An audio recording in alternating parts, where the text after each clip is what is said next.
Welcome, everyone. Hello, good afternoon, good morning, wherever you are Zooming in from. I'm Stephanie Rao. I am Executive Director at the National Council on Public History in Indianapolis, Indiana. Thank you for joining us today for the first webinar in our 6-part series exploring the National Park Service's criteria for establishing World War II heritage cities. Over the next 3 weeks, we'll learn about the criteria for purposes of applications and evaluation by Park Service staff from the authors of our essay series on the topic. Today, we'll be hearing from Dr. Jon Taylor on Criteria 1, which is defense manufacturing, such as ships, aircraft, uniforms, and equipment. Before we dig in, just a few housekeeping notes. This webinar is being recorded for both those who cannot attend and those who wish to review the materials that we'll be discussing.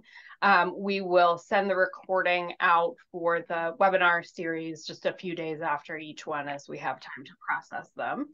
I am enabling closed captions. Apologies for not doing that first. If you need those, you can click the CC button at the bottom of your Zoom screen. Please be sure to keep your microphone muted unless you will be asking a question when we get to the Q&A at the end. And last, before Dr. Taylor begins, I want to give a warm welcome to Dr. Turkaya Lowe from the National Park Service so that she may also give us some words of welcome. Good afternoon, good morning, everyone. Thank you so much for joining us. I am Turkaya Lowe. I am Deputy Federal Preservation Officer for the National Park Service, as well as Principal Historian managing the Park History Program for NPS. Under Section 9007 of the John Dingell Act of 2019, the Secretary of the Interior may designate one city per state or territory as an American World War II heritage city. This designation recognizes and ensures the continued preservation and interpretation of the history of the United States home front in World War I. There are currently 18 jurisdictions designated as American World War II heritage cities.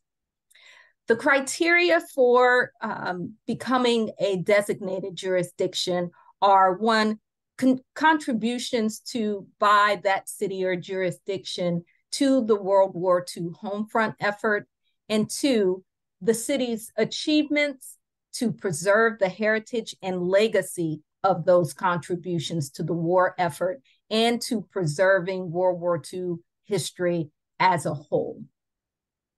As Stephanie mentioned, within these two broad categories, there are actually 15 topics or areas in the war effort contributions and preservation and commemorative activities that are called out in the criteria.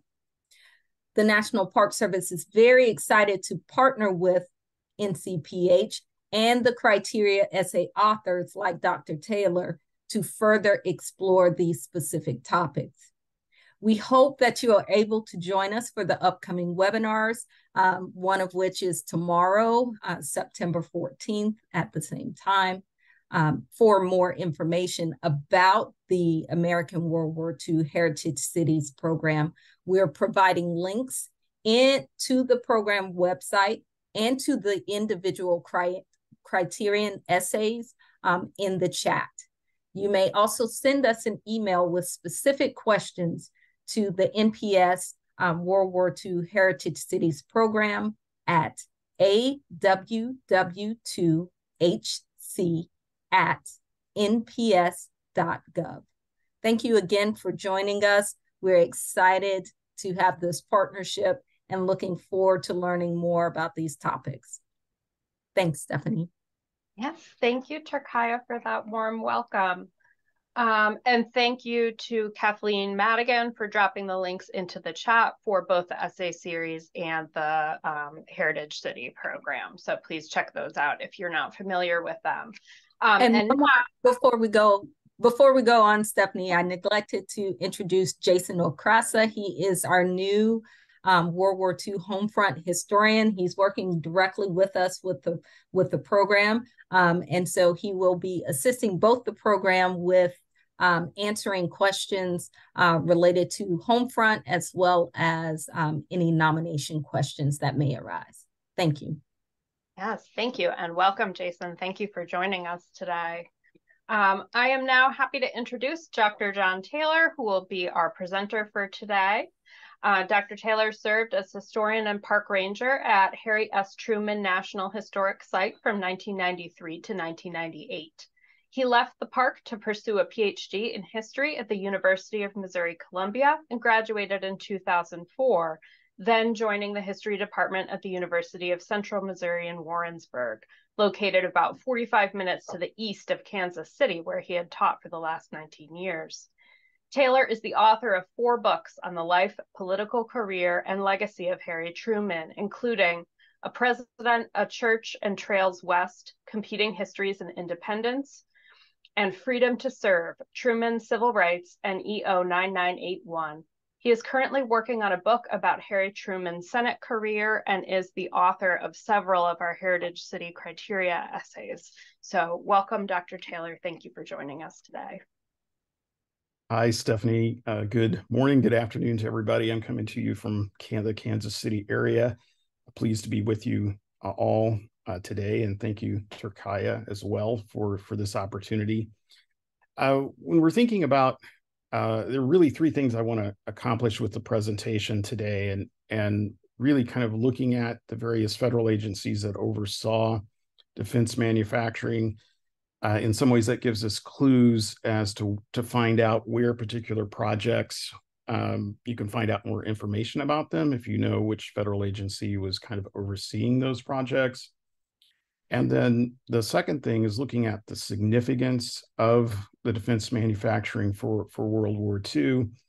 And then the final thing I want to take a look at are some of the sources that I found very, very useful as far as taking a look at defense manufacturing and trying to find specific projects. It's a very complicated project. We had 2,500 words to encapsulate the defense manufacturing for World War II, and that was a challenge. So if you see my piece, I have some pretty extensive notes that provide some specific information about whether it's shipbuilding or aircraft or those kinds of productions.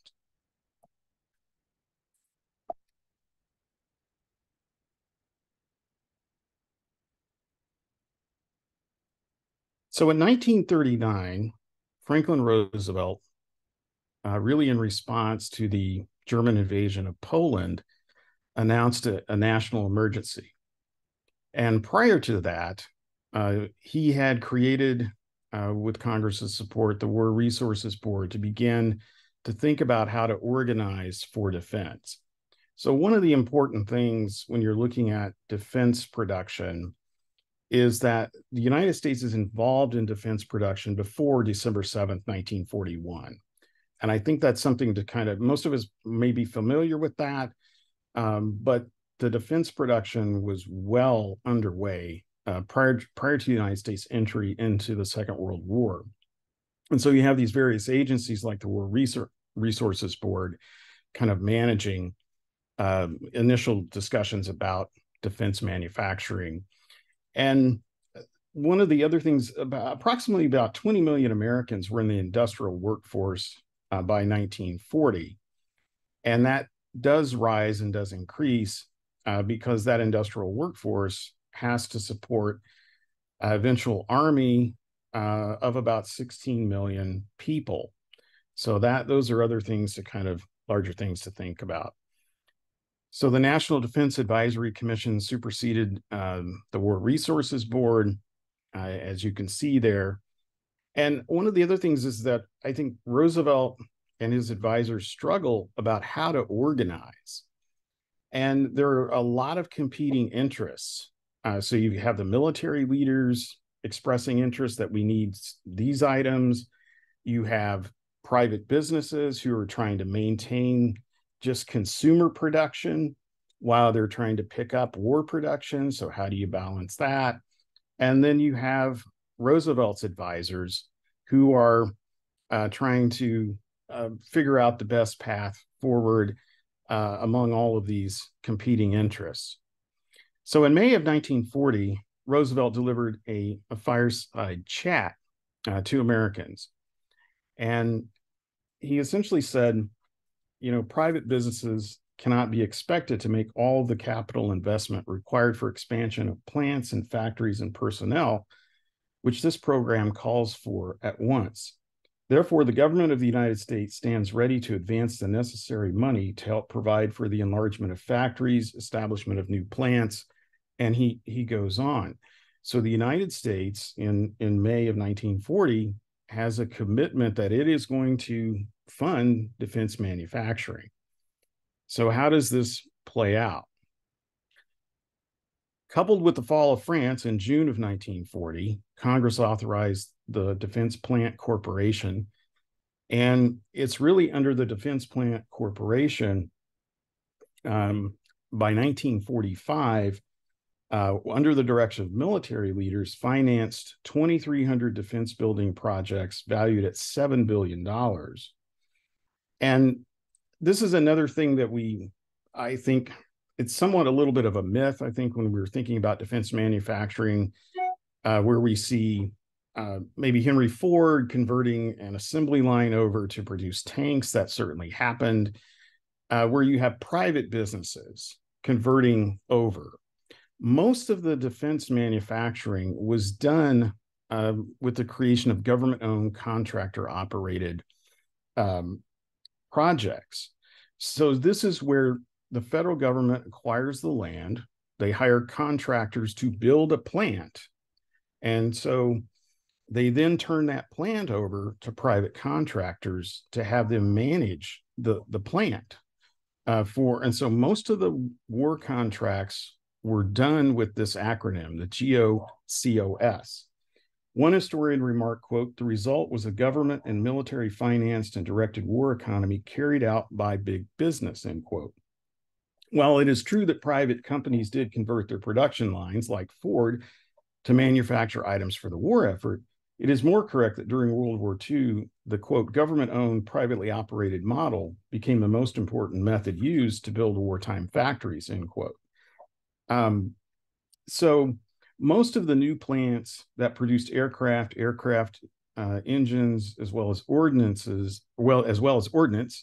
were produced using the GOCOS method.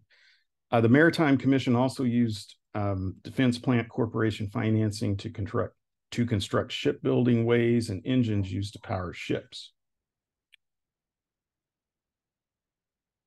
In September of 1940, the United States institutes its first peacetime draft. And so that increases defense spending to outfit or certainly begin to outfit an increasingly larger armed force.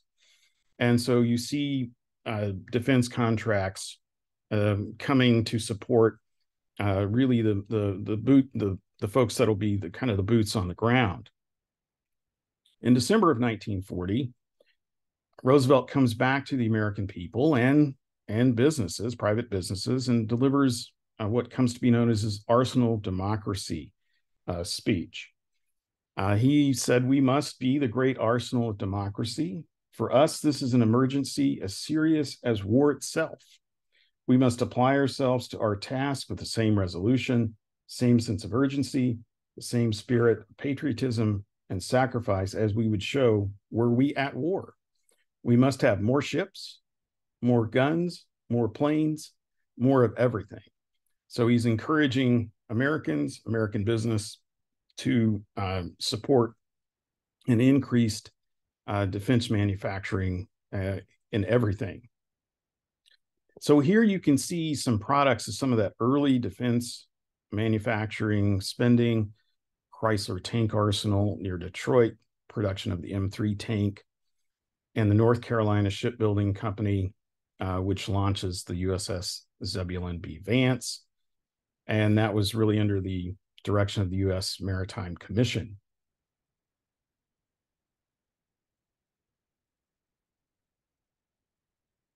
You have another new agency that is kind of supersedes the previous agencies that were managing the defense spending. Roosevelt, in January of 41, creates the Office of Production Management. It lasts about a year. And as I said earlier, they're trying to find the best kind of government agency that can manage these private businesses, military leaders, their expectations for what defense manufacturing should be, and Roosevelt's advisors.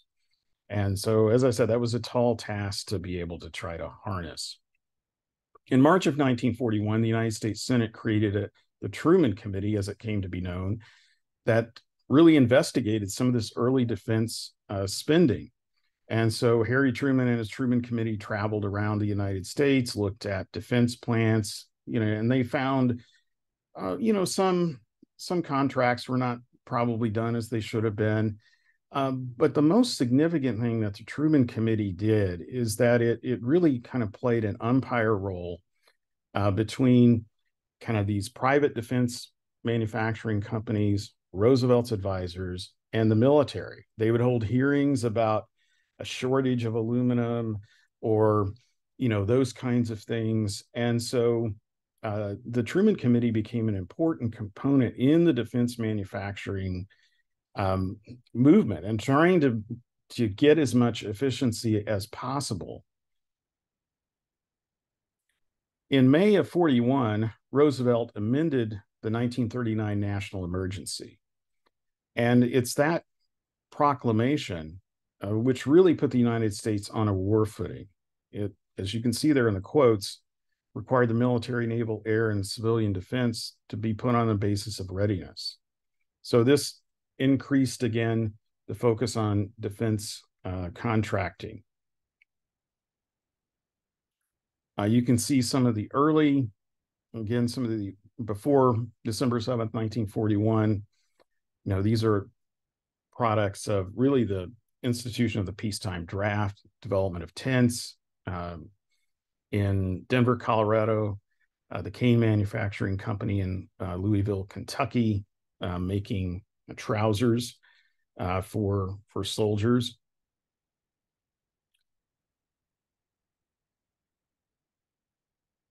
Roosevelt makes yet another change. He creates the War Production Board, the WBP, in January of 1942. And this replaced the previous Office of Production Management. Again, it demonstrates this challenge that they are having in trying to get all of the entities moving forward on defense spending.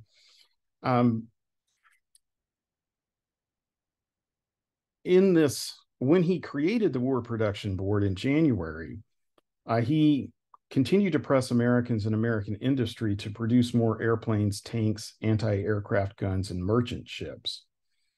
And it's because of the Truman Committee that Roosevelt actually creates this War Production Board as a way to further try to create some efficiencies in managing the war effort. The Truman Committee had essentially said the Office of War Production was not as efficient. And so Roosevelt said, all right, we're going to try a different approach. The War Production Board included Roosevelt's advisors as well as military leaders. And so the hope was to be able to have those, since those folks are kind of together, to be able to better manage what was needed for the war effort. This definitely works, I think, for a period of time.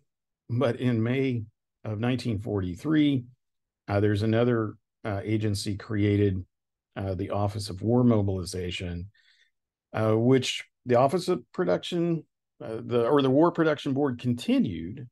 But in May of 43, it had another office was kind of overseeing some additional parts of the defense contracting.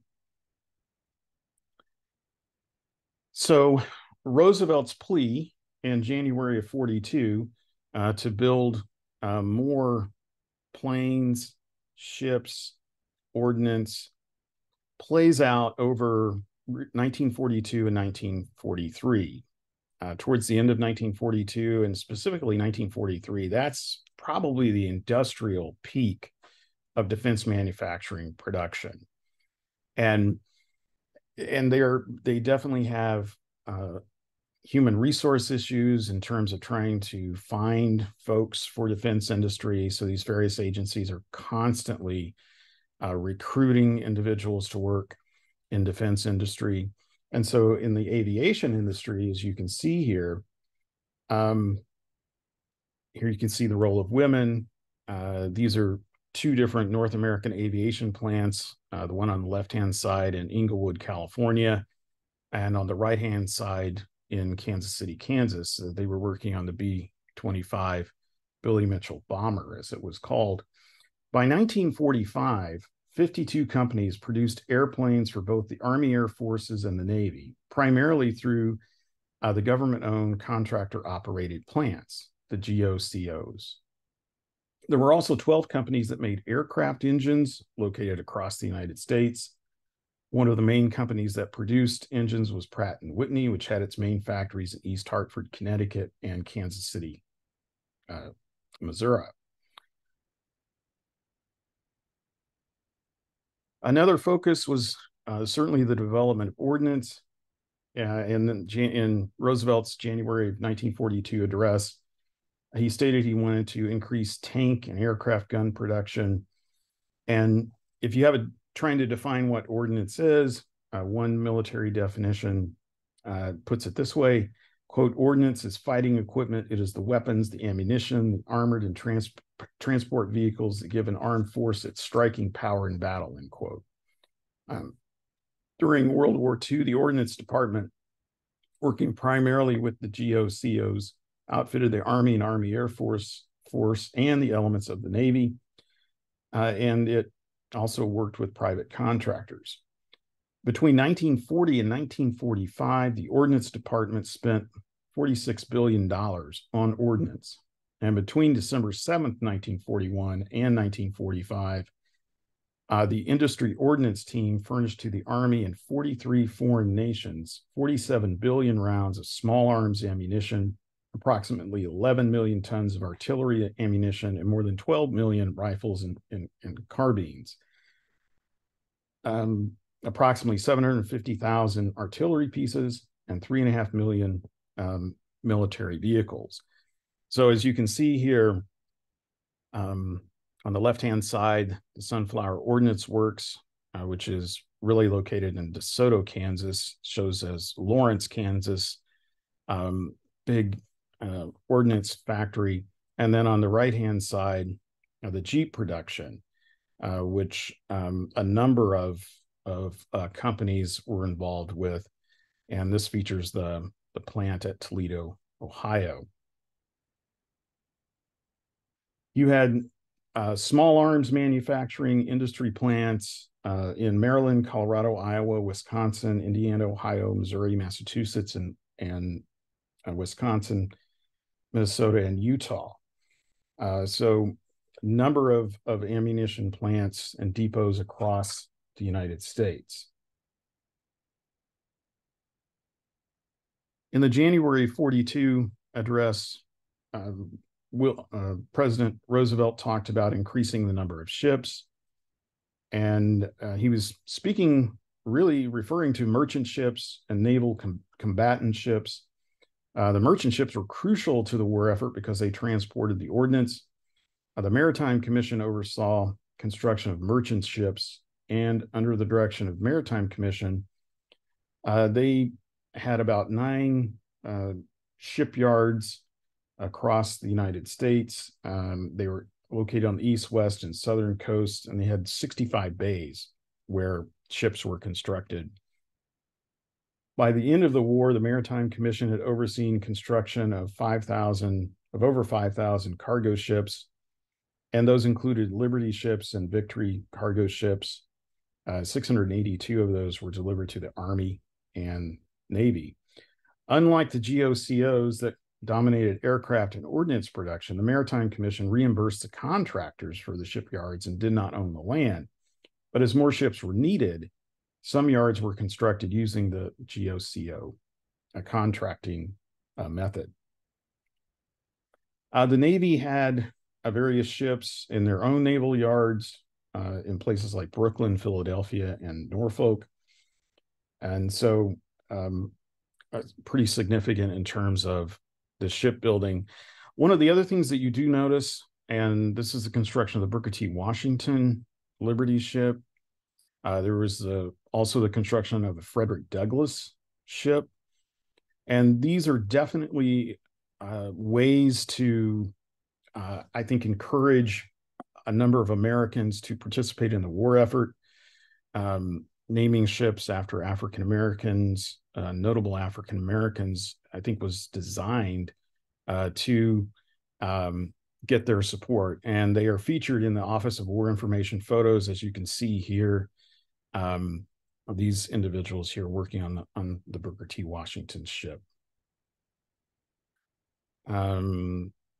This was identified as Patrina Moore, Native American woman who was a welder working at the Todd Hoboken Dry Dock in New Jersey.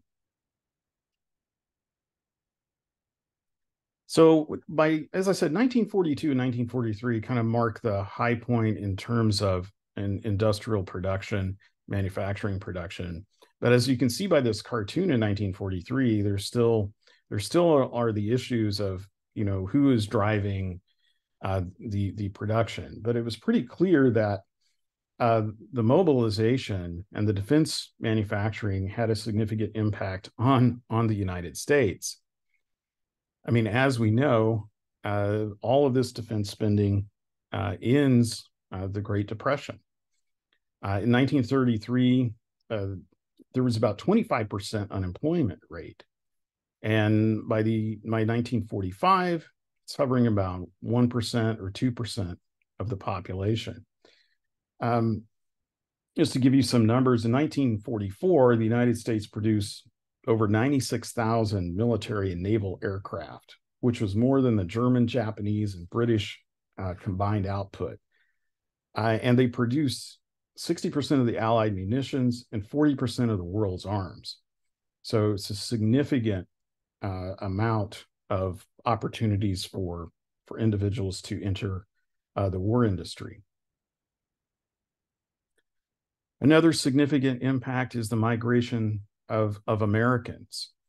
And what you certainly see, I think we're probably familiar with African-American migrations from World War I and World War II. This certainly happens in the Second World War, where African-Americans leave the South, go up into the Northeastern industrial centers, and then into the kind of Midwest, like Chicago.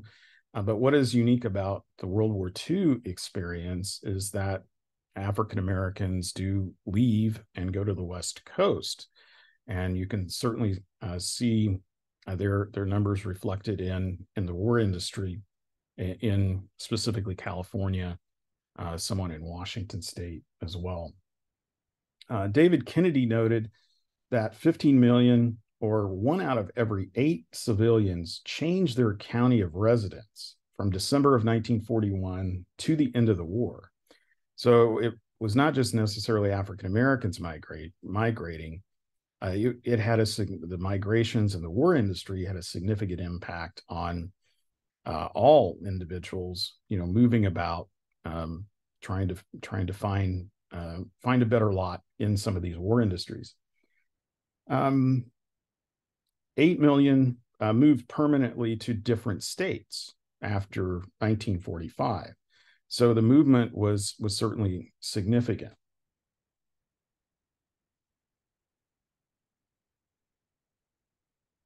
You see women in large numbers participate in the war effort and in the defense manufacturing. We're certainly familiar with kind of Rosie the Riveter, or women involved in welding, as you can see on the right-hand side. David Kennedy talked about nearly 2 million women, 10%, never more than 10% of the female workers in wartime did indeed labor in defense plants. Almost 500,000 worked in the aircraft industry. Another 225,000 worked in shipbuilding. So we typically have the concept of Rosie the Riveter, which definitely happened, a number of women taking on those roles. A far greater number of women, though, found themselves in this kind of a gendered role in terms of being secretaries. And you can see this on the left-hand side. This is the secretarial pool for the War Production Board. I mean, one of the things that the defense spending exploded, just keeping track of spending, keeping track of raw materials, keeping track of just numbers. It was an enormous challenge. And a number of women arose to the challenge and played a really key role in a number of these clerical roles. And like I said, we remember Rosie the Riveter, but we probably don't remember the women on the left-hand side of the photo who were doing a job just as certainly as equally significant in the war effort and in the defense contracting, keeping track of things. Like I said, it was an enormous job. At one point, the War Production Board was actually trying to round up additional typewriters because there was a typewriter shortage. And so a lot of those typewriters were used to keep track of the war industry. The war definitely had regional impacts. If you looked at the left-hand side, and in terms of the development of nuclear energy, processing, developing nuclear weapons, certainly in the western regions of the United States had a strong impact. I don't refer to Los Alamos, but certainly that factors in kind of the regional impact of the war effort was significant. Historian Gerald Nash observed, quote, "The federal government invested $29 billion in the West from 1941 to 1945. Not only were aircraft and shipbuilding manufacturers located in the region, but so too were the industries that supported them, including aluminum and steel. At Provo, Utah, it was the site of the location of the largest steel plant, which the Defense Plant Corporation financed and United States Steel managed. The Defense Plant Corporation constructed 6 aluminum plants in the West that the Aluminum Company of America managed. And then, of course, the federal government built power plants to accommodate the increased demand for power for these plants. And as we've mentioned, or I've mentioned, the research and the development of the atomic bomb at Los Alamos, New Mexico, and the plutonium facility in Hanford. On the right-hand side, in the South, you can see the importance of Oak Ridge, Tennessee, factoring in kind of the development of the South. Historians debate the impact of World War II on the South, but you definitely see increased defense in terms of shipbuilding as well, in addition to contributions to the development of nuclear technology.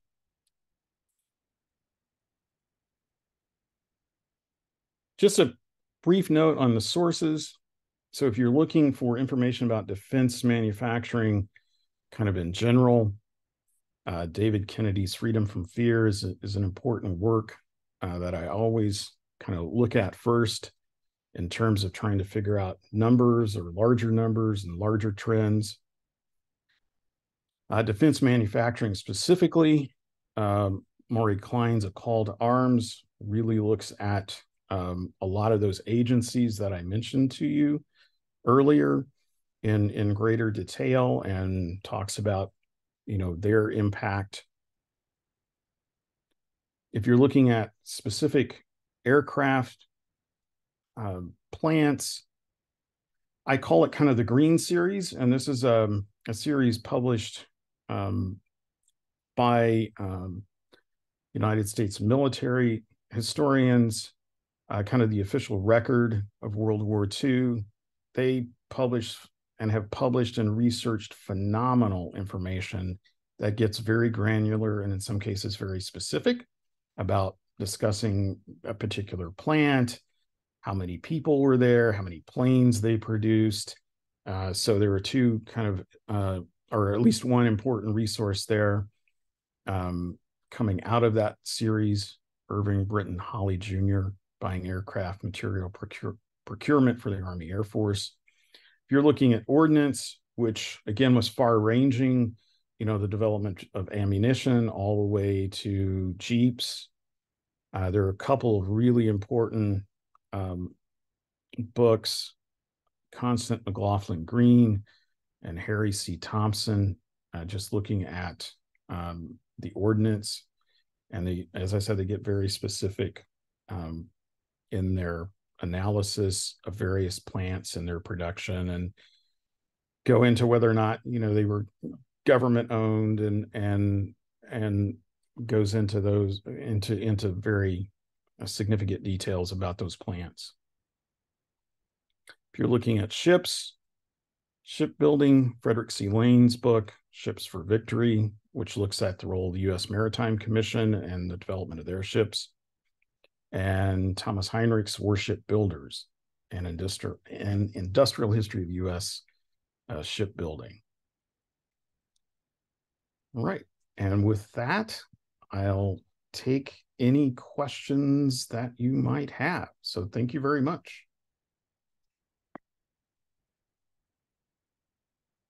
Thank you, John. There are two questions in the chat that I would be happy to read out. And if other folks want to drop them in the Q&A or in the chat, or you can use the raise hand feature as well. But our first question is from Heather Adkins. Heather says, just to clarify, in Huntsville, Alabama, we had a mixture of defense production. 3 ordnance arsenals created by the government that produced munition and chemical components, as well as storage, and all of the local privately owned textile mills turned to making cotton products for the Army, duck cotton fabric in particular. With your comments about GOCOs, does that mean the arsenals qualify under Criteria 1, but not the textile mills? I'm going to probably have to defer to my Park Service colleagues who are using these context statements to try to guide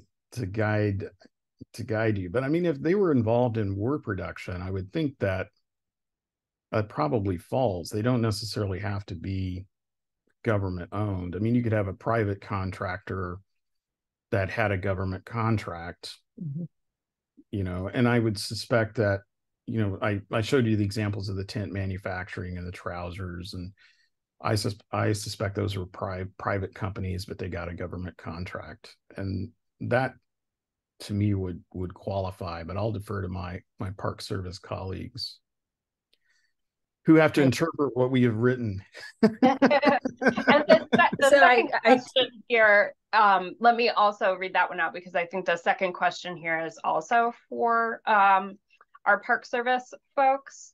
The second question is, one of the requirements is 1 city per state. Is that first come, first serve, or are applications weighed against each other? So I don't know, Turkaya, Jason, if you would like to tackle one or both of those.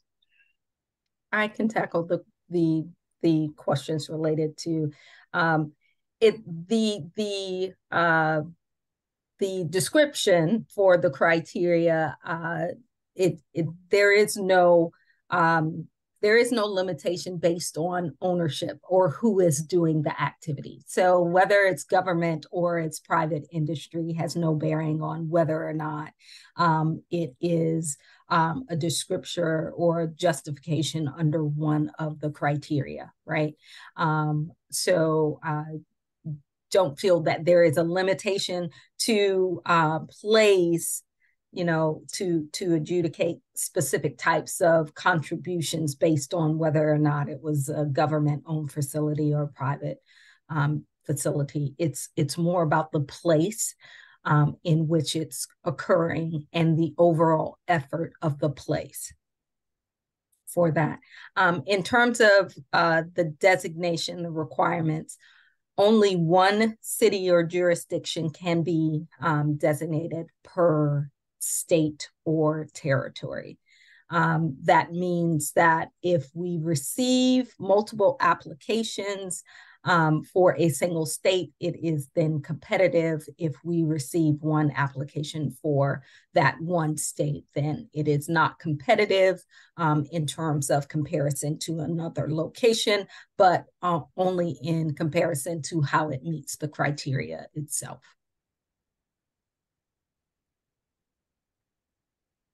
Thank you for that. Other questions? Feel free to use the raise hand feature. You can put your questions in chat or in the Q&A module. Whether there are questions about the Heritage City program itself, about specifically Criteria 1, or any additional information that you were hoping to gain from this.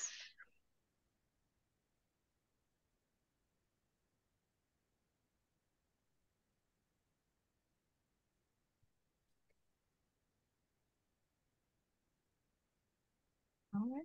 So one thing I did do, I just wanted to note, I changed my background to the program logo. Each of the nominated and designated cities has the opportunity as one of the benefits to display the logo that you see behind me, which is a trademark logo for the program. And so I just want to make sure everyone could see this as one of the branding opportunities. And this logo can be used for non-commercial purposes, educative, interpretive, and non-commercial purposes. Wonderful.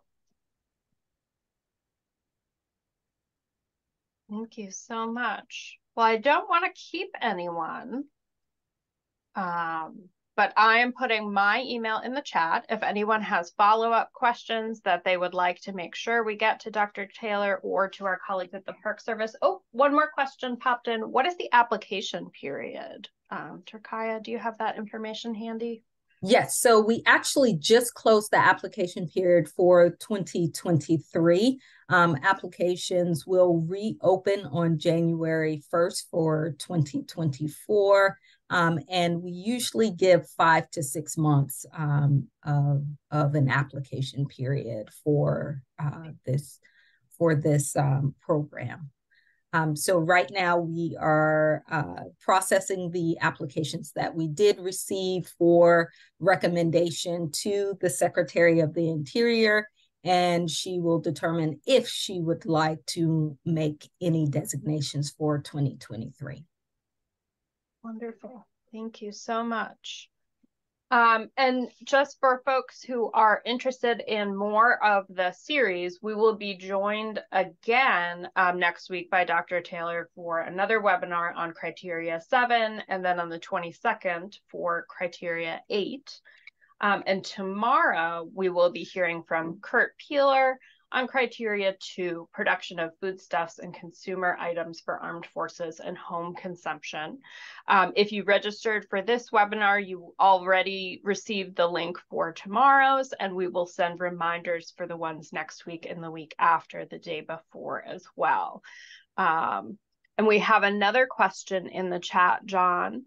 Regarding migration, we know that African Americans moved in numbers out of the South for defense manufacturing jobs. Did other groups move as well?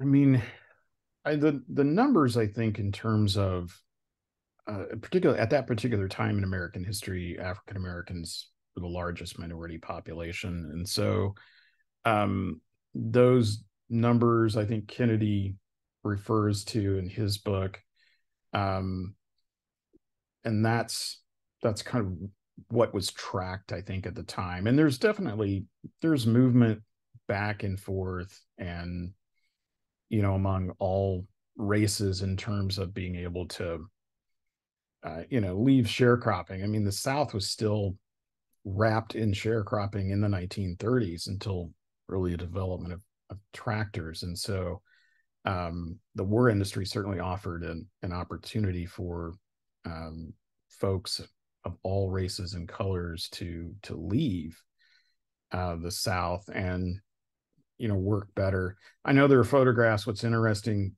the Office of War Information would do photographs, and these, you can find, one of my other sources, the Library of Congress, has great photographs. And one of the ones that sticks out in my mind is that here's this defense plan in the East, and they have photographs of license plates from kind of all over the United States.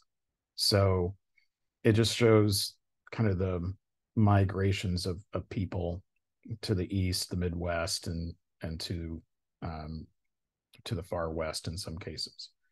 So it's fascinating. This to me is in a period where it just really, the defense spending and the impact of the World War II at home is just beginning to be analyzed, and in a significant way.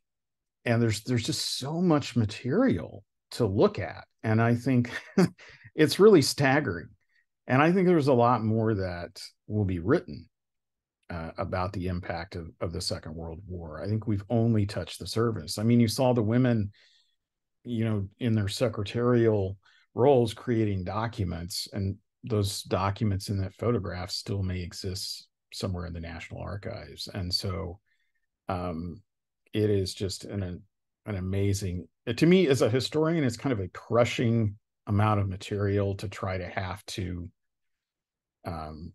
make sense of in a way that is helpful to people who are trying to write these context statements. The defense industry was, as I said, it was complicated, and it was far-reaching in a way that most places were impacted in some way. They were participating in defense manufacturing in some way, shape, or form throughout that period.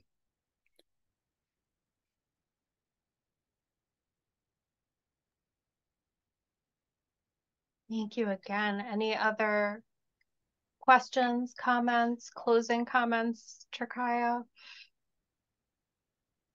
Oh, you're on mute. So I saw a comment from Eric Lopez come in just to comment, migration is a constant during war. In Puerto Rico, for example, there was a lot of movement from the countryside to San Juan, mainly to work in construction of military bases, bunkers, fire control stations, etc., not necessarily for defense manufacturing. Thank you. And Cherkaya, we have one more question. Is the one city per state a per year requirement, or is it just one city per state period? And it is one city per state period, is that correct? Yes, that is correct. Hence the need to really flesh out the criteria. Yes. So Cherkaya, how many have been designated so far? I think you said 18 so far. Yes. We have 36 states and territories that were eligible for this latest round for 2023.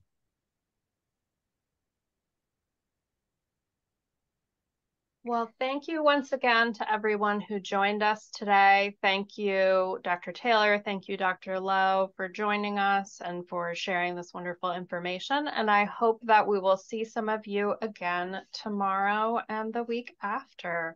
Again, my email is in the chat. Feel free to share any questions and I can pass them along to the appropriate folks. So thank you so much for joining and have a good rest of your day. Thank you.